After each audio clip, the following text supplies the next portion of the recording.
नमस्कार दोस्तों, आज हम लेकर आए हैं आपके लिए बहुत ही खास और महत्वपूर्ण खबरें। भारत बांग्लादेश सीमा पर अवैध घुसपैठ पर तनाव। भारत ने बांग्लादेश के साथ चल रही उच्च स्तरीय वार्ताओं में अवैध घुसपैठ और डिनायल और डिले की नीति को लेकर कड़ा एतराज जताया है।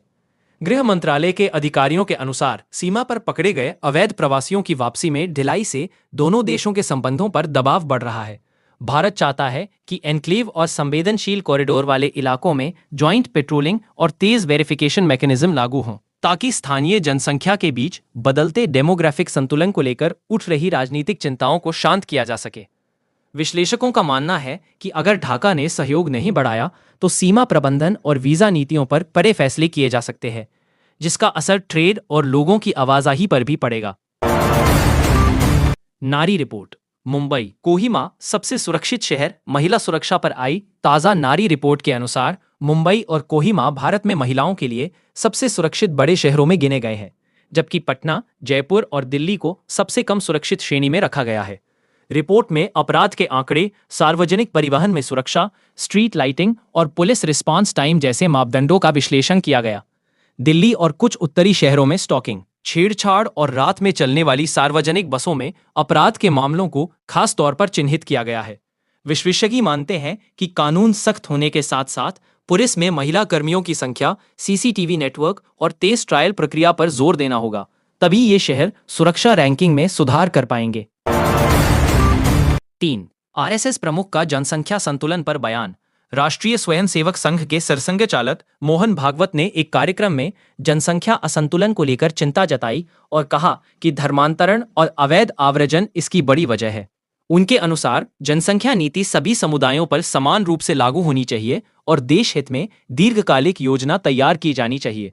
विपक्षी दलों ने इस बयान को ध्रुवीकरण की राजनीति करार दिया और कहा कि असली मुद्दा शिक्षा, स्वास्थ्य और रोजगार पर फोकस होना चाहिए। राजनीतिक विश्लेषकों का मानना है कि आने वाले चुनावों से पहले जनसंख्या बहस को तेज कर बीजेपी अपने समर्थक वर्ग को मजबूत करने की कोशिश कर रही है, जबकि विपक्ष सामाजिक सद्भाव और संवैधानिक अधिकारों की बात उठाकर जवाब दे रहा है। भारत भूटान कृषि सहयोग समझौते पर हस्ताक्षर। भारत और भूटान ने कृषि व संबद्ध क्षेत्रों में सहयोग बढ़ाने के लिए नया समझौता किया है, जिसके तहत दोनों देश आधुनिक खेती तकनीक, जल प्रबंधन और ऑर्गेनिक फार्मिंग में एक दूसरे के अनुभव साझा करेंगे। समझौते में बीज अनुसंधान, डेयरी, पशु स्वास्थ्य और जलवायु परिवर्तन से निपटने के लिए संयुक्त प्रोजेक्ट शामिल है। सरकार का मानना है कि इससे पूर्वोत्तर राज्यों के किसानों को भूटान के बाजार तक बेहतर पहुंच मिलेगी और पर्यटन के साथ एग्री बिजनेस कॉरिडोर विकसित किया जा सकेगा। विश्लेषकों के मुताबिक चीन के बढ़ते प्रभाव के बीच यह साझेदारी रणनीतिक रूप से भी अहम है, क्योंकि हिमालयी क्षेत्र में भारत की सॉफ्ट पावर और आपूर्ति श्रृंखला दोनों मजबूत होंगी। स्कूल शिक्षकों की संख्या ने 1 करोड़ का आंकड़ा पार किया। शिक्षा मंत्रालय की ताजा रिपोर्ट के अनुसार 2024-25 में देश में स्कूल स्तर पर शिक्षकों की संख्या पहली बार 1 करोड़ से ऊपर पहुंच गई है। रिपोर्ट में कहा गया है कि पिछले कुछ सालों में राज्यों ने बड़े पैमाने पर भर्ती अभियान चलाए, जिससे छात्र शिक्षक अनुपात में सुधार हुआ, खासकर ग्रामीण और आदिवासी इलाकों में। फिर भी कई राज्यों में विज्ञान, गणित और कंप्यूटर जैसे विषयों के विषयक शिक्षकों की कमी बनी हुई है, जिसके चलते गुणवत्ता संबंधी चुनौतियां बरकरार हैं। शिक्षा विशेषज्ञ सुझाव दे रहे हैं कि अगला चरण टीचर ट्रेनिंग 2.0 पर केंद्रित होना चाहिए, जिसमें डिजिटल टूल, स्थानीय भाषाओं में कंटेंट और लगातार स्किल अपग्रेड पर निवेश किया जाए, तभी सीखने के नतीजे बेहतर दिखेंगे। ट्रंप ने वेनेजुएला के प्रतिबंधित तेल टैंकरों पर नाकाबंदी का आदेश दिया। अमेरिकी राष्ट्रपति डोनाल्ड ट्रंप ने नया आदेश जारी कर वेनेजुएला से जुड़े सभी प्रतिबंधित तेल टैंकरों के प्रवेश और निकास पर कुल और पूर्ण नाकाबंदी लगाने का निर्देश दिया है। यह कदम वेनेजुएला सरकार पर आर्थिक दबाव बढ़ाने की वॉशिंगटन की नीति का हिस्सा माना जा रहा है, ताकि वह लोकतांत्रिक सुधारों और विपक्ष के साथ वार्ता पर राजी हो। विशेषज्ञों का कहना है कि इससे वैश्विक तेल आपूर्ति पर तात्कालिक असर सीमित होगा, लेकिन कराकस के लिए राजस्व का बड़ा स्रोत और भी सिकुड़ जाएगा, जिसका खामियाजा आम जनता को महंगाई और कमी के रूप में भुगतना पड़ सकता है। लैटिन अमेरिकी देशों ने अपील की है कि प्रतिबंधों के साथ मानवीय राहत सुनिश्चित की जाए, ताकि पहले से चली आ रही शरणार्थी समस्या और न भड़के। यूक्रेन युद्ध पर बेलारूस की तेज समाधान की अपील। बेलारूस के राष्ट्रपति अलेक्जेंडर लुकाशेंको ने एक इंटरव्यू में कहा कि यूक्रेन संघर्ष का समाधान जल्द निकालना होगा, जब तक कि अमेरिका कूटनीतिक रूप से सक्रिय है और बातचीत के लिए तैयार दिख रहा है।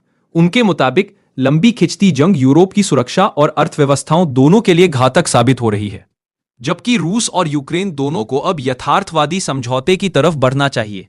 विश्लेषकों के अनुसार लुकाशेंको की ये टिप्पणियां मॉस्को के नजदीक रहते हुए भी संभावित शांति फॉर्मूला पर दबाव बढ़ाने की कोशिश है, ताकि बेलारूस खुद को भविष्य की वार्ताओं में एक अहम मध्यस्थ के रूप में पेश कर सके। वहीं यूक्रेनी पक्ष का कहना है कि जब तक उनकी जमीन से कब्जा हटाने और सुरक्षा गारंटी पर ठोस प्रस्ताव नहीं आता, तब तक किसी भी समझौते की बात सिर्फ बयानबाजी है। स्लोवाकिया में न्यायिक सुधारों के खिलाफ हजारों लोगों का प्रदर्शन।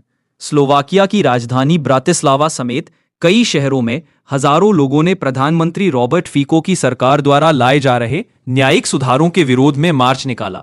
प्रदर्शनकारियों का आरोप है कि प्रस्तावित बदलाव भ्रष्टाचार मामलों में सजाओं को नरम कर देंगे और सत्ताधारी राजनेताओं पर चल रही जांचों को प्रभावित कर सकते हैं। भीड़ ने राष्ट्रपति पेल्लेग्रिनी से अपील की है कि वे बिल पर वीटो लगाएं, हालांकि वे सामान्यतः फीको के करीबी माने जाते हैं।